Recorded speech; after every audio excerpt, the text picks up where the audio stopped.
editor. She works with Marshall and Cavendish, and I happened to meet her in Shilpa and Vishal's party, and of course, book launch. Another book launch, and of course, Nalini knew Tara, so it all came in, and that's when I requested her to have a look at my book, and she did. She wasn't well, but she did, and I'm greatly honored by that.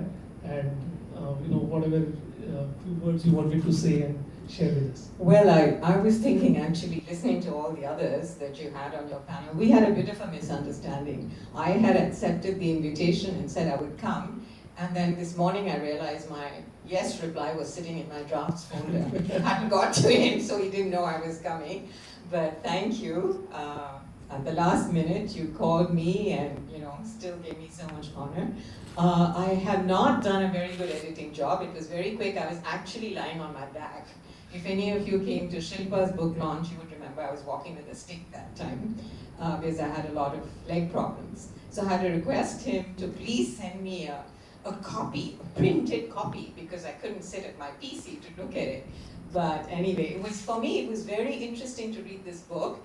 Let me tell you as a preface, I am purely Indian. Was born and raised in India till I was about 21 years old, with some stints abroad, but not long time. There are so many things that the others said that I face too. I am like Mr. Madhavan or Madhav. I'm probably one of the oldest people in the room here today. And when I left India, I went to Oxford in my early 20s to do my PhD. And the one question I would be asked, there were very few Indians at Oxford University those days, but whenever we met, we would talk to each other in English, because very often anyway, English was the common language. And people would say, I had a very good American friend, and she would say, so why are you talking in English to each other? And I said, well, why do you Americans talk in English to each other? She said, but that's our language. I said, right, so for us, this is as much our language as any other. She said, but what's your language? I mean, why don't you speak Indian? I said, there's no such thing as Indian language, which also took her aback a little bit.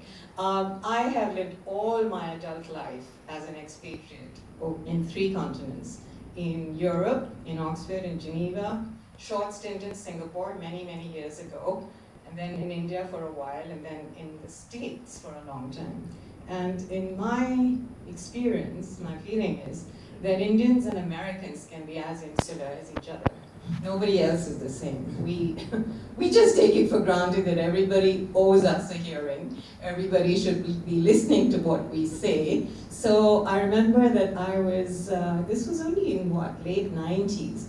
I went off for a weekend for a sort of a spiritual type gathering in the US. And people asked me, where are you from? I said, I'm Indian.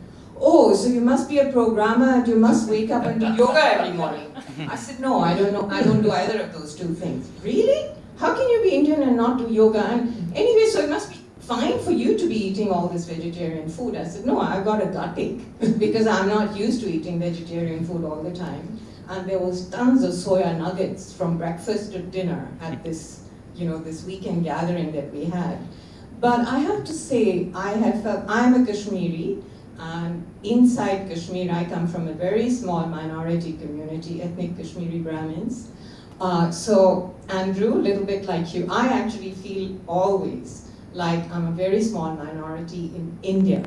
And I did not have an arranged marriage. I was actually beyond the pale. I came from a Brahmin family, married a Muslim in India. So it does happen. We do have non-arranged marriages there too. Still exists, still survives after 40 years, the marriage has survived.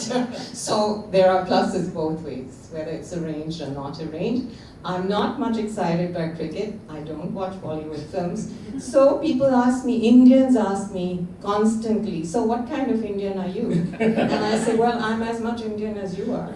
And I think the point for us to remember, very important point, is India is a very, very plural country. And a lot of people have been saying, why do Indians not eat beef? Well, I eat beef. Many Indians eat meat. Many Hindus, so-called, also eat meat. And 20% of Indians are not Hindus anyway. So, the likelihood is that at least 1 in 4 Indians does eat meat. Let's not forget that. And it is an important point right now. I do bring it up in a serious way because there are people there. There are militant Hindus who are willing to kill human beings because they only suspect that they killed a cow. And they're entitled to kill a cow and eat it if they want to, if they're living in a state where there isn't a ban on selling or eating beef. But these people indulge in vigilante justice, and to me that is extremely abhorrent. And that is something, as an Indian, I would appeal to this pretty much a room full of Indians to think about. I have faced a lot of discrimination in India, even before the BJP government became the national government, on a personal level because I was married to a Muslim. And that is also a fact of life. And I think that is something we should not forget.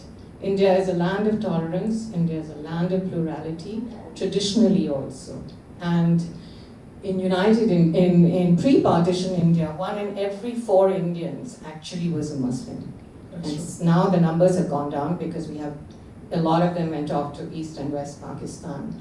But that doesn't mean that we can wish our minorities away. We should not try to do that.